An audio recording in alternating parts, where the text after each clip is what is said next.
Fala, galerinha! Tudo bem com vocês? Sejam bem-vindos a mais um vídeo aqui no Biologia e Ostentação. Meu nome é Pamela Vonzac. Você tá preparado para continuar a ter aulas sobre fisiologia humana? Hoje a aula é sobre sistema respiratório humano, tá, galera? Mas antes de especificar o sistema respiratório, o que acontece na respiração humana, vamos dar só uma relembrada nos tipos de respiração que a gente encontra aqui nos seres vivos. Basicamente, a gente tem três tipos de respirações. A branquial, que é aquele que respira embaixo d'água, né? Os peixes fazem respiração branquial. Alguns anfíbios, como os sapos, na sua fase de girino, eles têm respiração branquial. Algumas salamandras que têm o desenvolvimento incompleto também têm respiração branquial. Nós temos também a respiração cutânea, que é aquela através da pele, onde o ser vivo ele faz as trocas gasosas dele pela pele. A gente também tem os anfíbios, como respiração cutânea, as minhocas. E por fim, a respiração pulmonar, que existe um órgão especializado para realizar essas trocas gasosas do organismo com o ambiente externo, com a atmosfera, que somos nós, as aves, os mamíferos aquáticos, tá? Porque mamíferos fazem respiração pulmonar e por aí vai. Então, se você quer saber como que acontece a nossa respiração, fique ligado aqui na aula de hoje.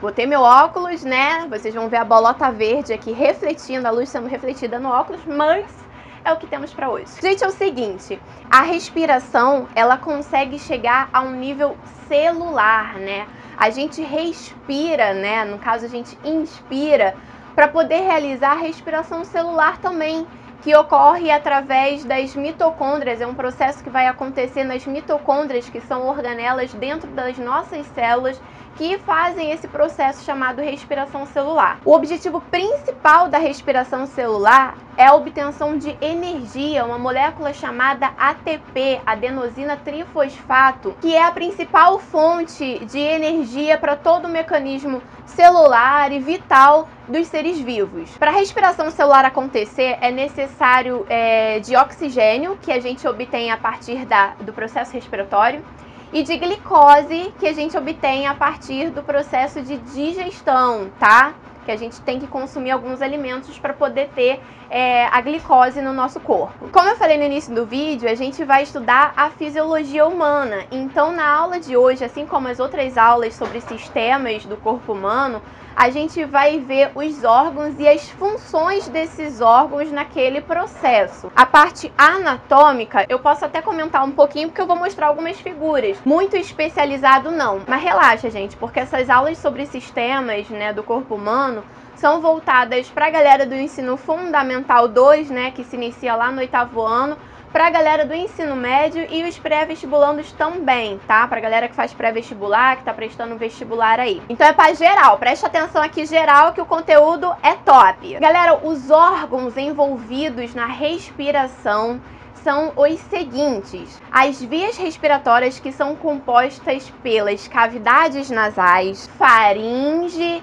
laringe, traqueia, né, mais embaixo, vou botar uma fotinho aqui para vocês verem, a traqueia, os brônquios, tá, que a gente vai ter brônquios, a traqueia se subdividindo em 2 brônquios, né, que cada um vai para um pulmão, e eles vão se ramificando cada vez mais em bronquíolos, até chegarem finalmente aos alvéolos pulmonares, que é onde acontece de fato as trocas gasosas no processo de respiração. Então, como eu falei também, os pulmões são 2 órgãos que vão participar, e extremamente importante. Ah, professora, mas eu já estudei essa aula e eu sei que existe o diafragma. O diafragma é um músculo, tá?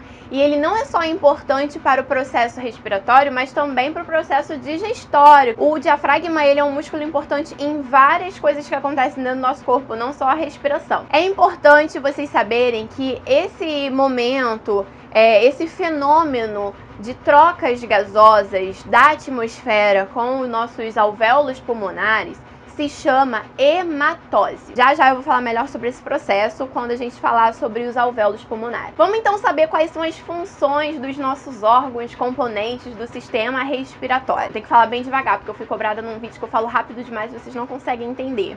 Vocês concordam? Bem, a nossa respiração, ela começa no nosso nariz, tá? O nariz, ele dentro, né, dessa nareba gigante que te apontei, existem as cavidades ou fossas nasais. São como se fossem túneis, cavernas, tá? Dentro do nosso nariz, por onde o ar vai passar. Galera, é importante vocês saberem que no nosso nariz possui todo um mecanismo correto para passagem de ar ali, tá? Tanto no processo de inspiração, quando eu tô sugando o ar, quanto no processo de expiração, quando eu tô colocando o ar para fora. Então, dentro do nosso nariz, é dividido em duas partes, tá? Que são as cavidades nasais. Elas são recobertas por uma mucosa. Essa mucosa, que é bem parecida com a mucosa da nossa boca, dentro da nossa boca, ela é bem úmida, tá? Isso não é à toa, você não sente o seu narizinho, parece que tá escorrendo toda hora, não é em vão. Essa mucosa úmida, ela serve para umedecer o ar que a gente tá inspirando e também para aquecer esse ar. Dentro do seu nariz também vão ter pelos, tá? Isso aí não é nojento não, isso é um sistema de defesa do seu corpo. Porque quando você inspira o ar, ocorre um fenômeno chamado de filtragem do ar. Esses pelos, eles vão estar filtrando todo tipo ou quase todo tipo de micro-organismos presentes nesse ar que a gente está respirando. Então impede poeira de entrar direto, impede algumas bactérias, algumas substâncias estranhas, impede que todas essas impurezas e micro-organismos cheguem aos nossos pulmões, né? Que o ar precisa ser purificado da melhor maneira. Por isso que quando a gente tá com alergia, por exemplo, atacada da rinite alérgica, que é o meu caso, a gente espirra muito. O processo de espirrar é pra gente colocar pra fora aquilo que tá causando mal pra gente. Por isso que quando a gente tá na alergia, a gente tem muita coriza, coceira no nariz, porque essa mucosa, além de ficar muito irritada, né, por conta desses micro-organismos que entraram, essa impureza, essa poeira que entrou, é o nosso sistema imunológico tentando combater, colocar para fora essa coisa estranha que a gente contraiu. Então é extremamente importante que a gente tenha uma mucosa úmida, tá? E que tenha pelos no nariz. Uma vez me perguntaram numa aula assim: ah, Pamela, e a meleca? A meleca, gente, é o ressecamento dessa coriza, desse líquido lubrificante do nosso nariz, que acontece quando a gente inspira muitas impurezas, muitas sujeiras, muitas poeiras. Aquilo ali vai se solidificando e aí por isso que a gente produz a meleca. Então assim, não é nojento tu tirar a meleca do nariz, pelo contrário, é certo, tá? Só não é certo você tirar e esfregar na parede, na porta, embaixo da cama, na mesa, não é legal. Vai no banheirinho, tira a catota lá, pega o cotonete, aí sim, tá certo você manter a higiene do nariz. É legal a gente sempre lavar nossas narinas com soro fisiológico, né? Não esses remédios aí que a gente usa, né? Viciada aí no soro, nada disso não. Pra poder deixar sempre limpinho e fazer a filtragem correta do ar que a gente tá inspirando. Depois das cavidades ou fossas nasais, a gente encontra a faringe. E a faringe... Primeiro faringe. E a faringe é um tubo incomum com o sistema digestório. Tu já assistiu a aula do sistema digestório? Eu vou deixar aqui no cardzinho pra você ir lá assistir depois que ver essa aula, tá? A faringe, ela vai ser o tubo de passagem tanto do ar quanto o dos alimentos. Só que olha só, galera, a gente tem umas 3 classificações aí pra faringe dependendo do momento, né? Dependendo da parte que se trata. Olha só, a nasofaringe, naso vem de nariz. A nasofaringe vai ligar a parte superior da faringe com o nariz. Por isso que quando você coloca algum remedinho no nariz, você sente passar pela boca, tá? Existe tudo uma ligação, que na verdade não é pela boca, né? Tá se passando por aqui e você acaba sentindo o gosto do remedinho que você colocou no nariz. E também ela vai ligar com as nossas vias auditivas, tá? Por isso que quando a gente tá com otite, que é uma inflamação no ouvido, a gente também vai sentir uma dorzinha irradiando pra cá, porque ele tá bem próximo da faringe. Então a nasofaringe liga nariz com ouvido. A orofaringe vai ligar a boca até o palato, tá? Vai ligar a boca até o palato. É bem aqui atrás da cavidade oral.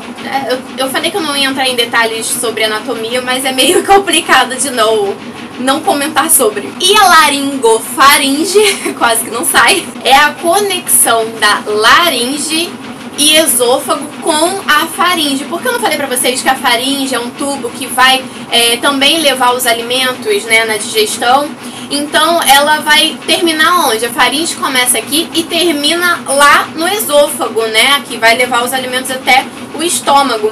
Então temos essas três classificações dependendo da anatomia, né, da parte da faringe que você está se referindo. Nasofaringe, orofaringe e laringofaringe, beleza? A laringe também é um tubo, só que ela é exclusivamente do sistema respiratório. Ela vai ligar a faringe até a traqueia, que tá mais ou menos aqui. É nela que vai passar o ar, tá? E também tem uma extrema importância porque é na laringe que nós temos as nossas cordas vocais.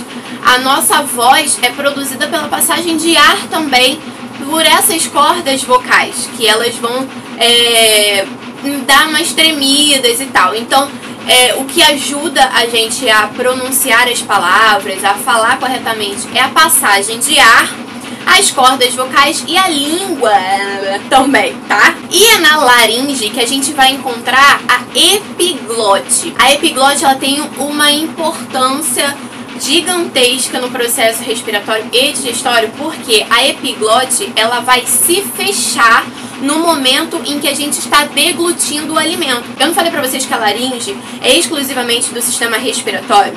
Então, quando a gente está se alimentando, quando a gente está engolindo alguma coisa, a epiglote vai fechar, tá?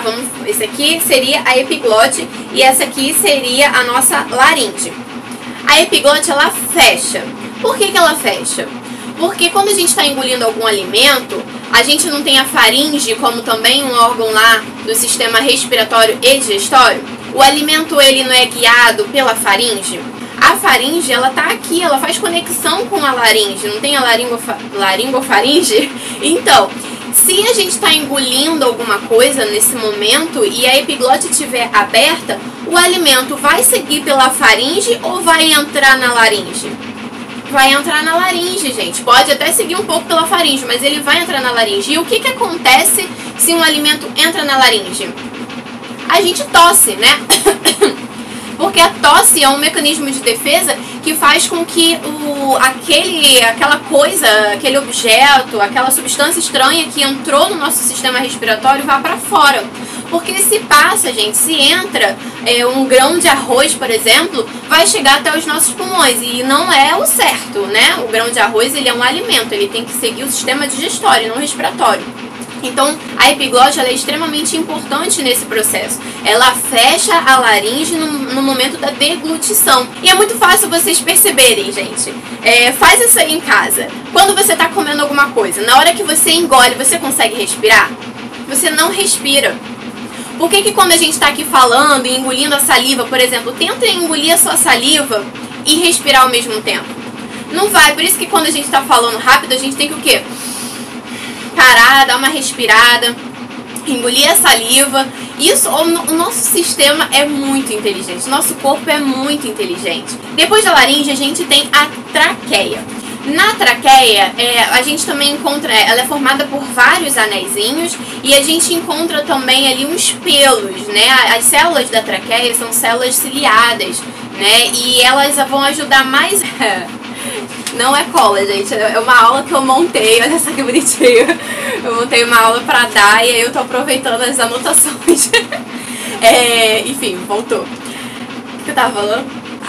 A traqueia, ela ajuda ainda nessa filtragem do ar que tá entrando. Então, se o nariz não filtrou direitinho, se as cavidades nasais não filtraram direitinho, vai continuar essa filtração lá na traqueia. Ela também, né, por ter esses pelos nos seus anéis cartilaginosos, ela vai ter também a função de aquecer, umedecer o ar. E aonde que a traqueia termina? A traqueia termina na bifurcação, né, na divisão dos brônquios. Então a traqueia começa lá no finalzinho da laringe e vai até essa ramificação, essa bifurcação, essa divisão em 2 brônquios. Os brônquios, eles vão finalmente penetrar nos pulmões. E eles penetram numa região específica chamada hilo. Quando eles penetram nessa região, eles começam a se subdividir. A gente fala que eles se subdividem em brônquios lobares, depois se dividem em brônquios sedimentares e vão se dividindo cada vez mais em ramos menores. Assim, chegando finalmente, né, formando vários ductozinhos, vários raminhos que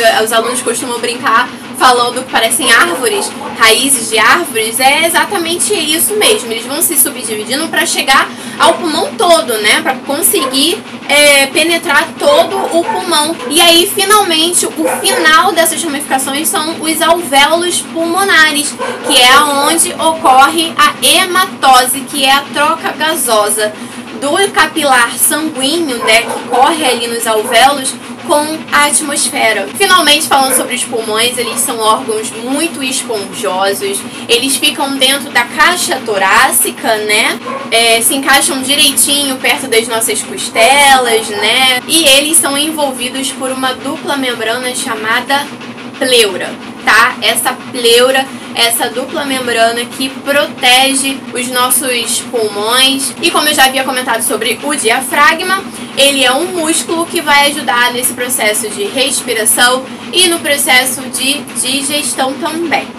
Gente, a gente tem nesse processo de respiração a inspiração e a expiração.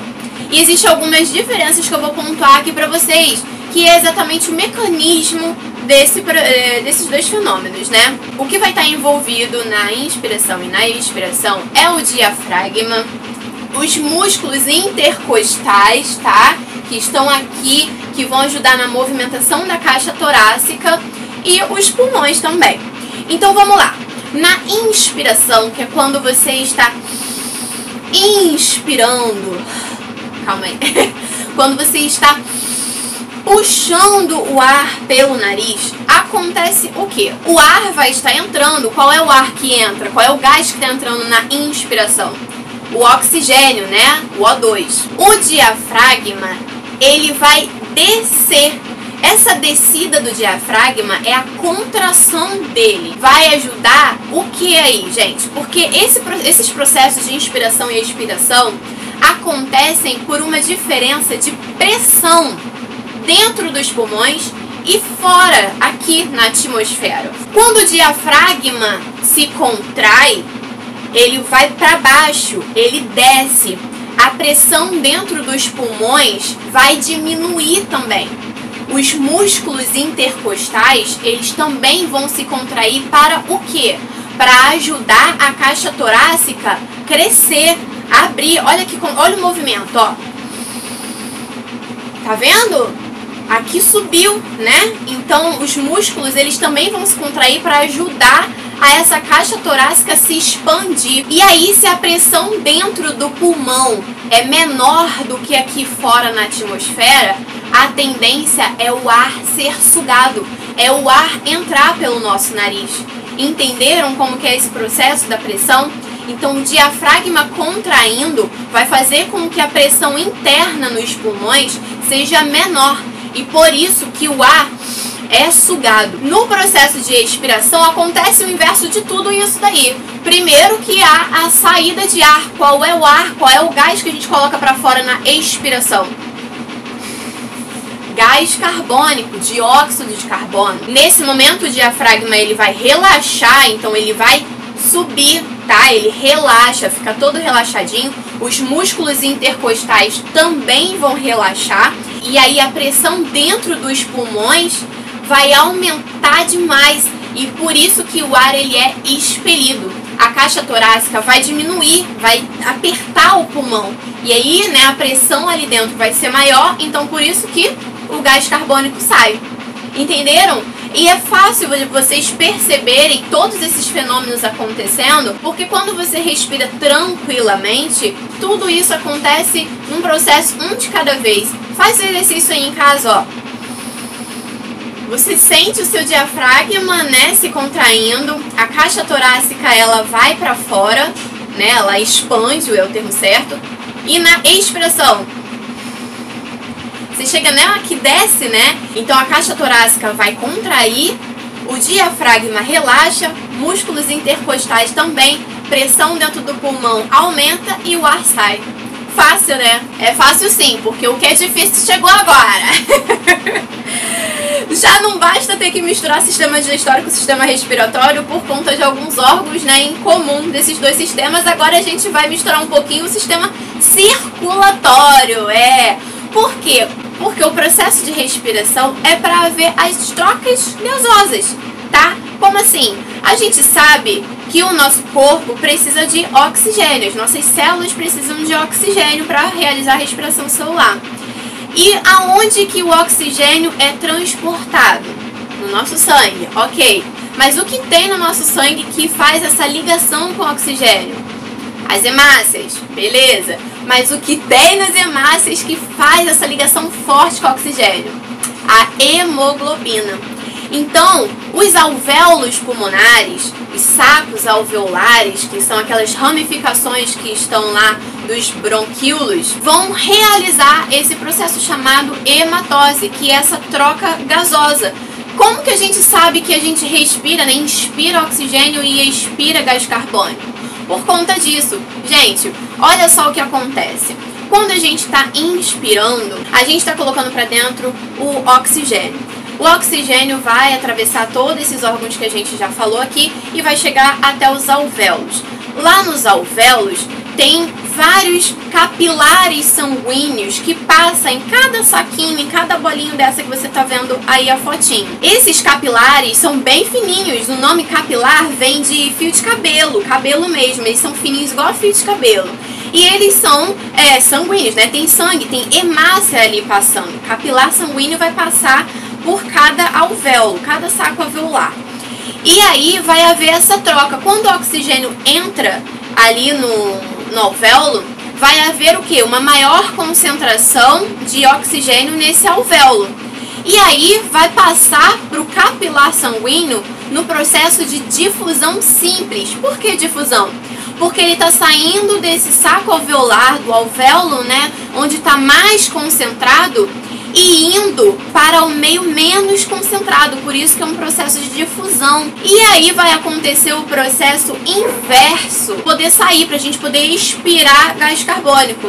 O capilar sanguíneo, ele vai estar muito concentrado de gás carbônico, e aí esse gás carbônico também vai entrar, vai passar por difusão simples para o alvéolo, que vai fazer o caminho inverso do oxigênio e sair novamente para a atmosfera. Então o processo de hematose ocorre por conta dessa diferença de concentração de oxigênio e de gás carbônico dentro do alvéolo e do capilar sanguíneo daquele alvéolo, tá? E aí, por que tem a ver com o processo circulatório? Porque o sangue venoso, ele vai estar rico em gás carbônico e vai ser transformado em sangue arterial, que vai passar a ficar rico de oxigênio, e aí vai seguir todo aquele sistema circulatório distribuindo oxigênio pelo nosso corpo. Entenderam, né? Agora vocês conseguiram entender. Gente, se tiver alguma dúvida, qualquer mesmo, pode ser a dúvida mais boba que você acha que é, comenta aqui embaixo, deixa a sua pergunta, porque eu sempre respondo vocês, principalmente as dúvidas.